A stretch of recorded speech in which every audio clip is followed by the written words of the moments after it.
আসসালামু আলাইকুম, আশা করি সবাই ভালো আছেন। তো ফাইনালি সেই ঘরের কাজটা সম্পূর্ণ হলো সেই বৃদ্ধ মহিলার। আমি অসংখ্য ধন্যবাদ জানাই রোস্টার সুমন ভাই আমাদের রৌমারী এবং কি রাজীবপুরের মধ্যে এত সুন্দর একটা ভালো কাজ করার জন্য, প্লাস রবিউল ইসলাম ভাই কুয়েত প্রবাসী, আলামিন ভাই, আপনাদেরকে অসংখ্য ধন্যবাদ জানাই।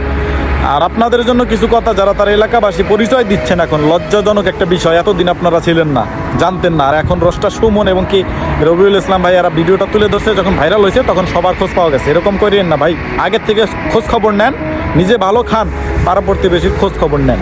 তো ধন্যবাদ রোস্টার সুমন দাদু, অসংখ্য ধন্যবাদ আপনাকে। ইনশাল্লাহ আমরা আরও ভালো কাজ করব। যদি কারো খোঁজ থাকে এরকম যে অসহায়, চলতে পারে না, সঠিক ব্যক্তির জন্য আমরা সবাই পাশে দাঁড়াবো ইনশাল্লাহ, আমরা যারা প্রবাসী আছি। তো ধন্যবাদ, সবাই ভালো থাকবেন। আজকে ঘরটা উদ্বোধন হবে, সবাই আপনারা উদ্বোধন করেন, আমরা প্রবাস থেকে দেখবো ইনশাল্লাহ। ধন্যবাদ।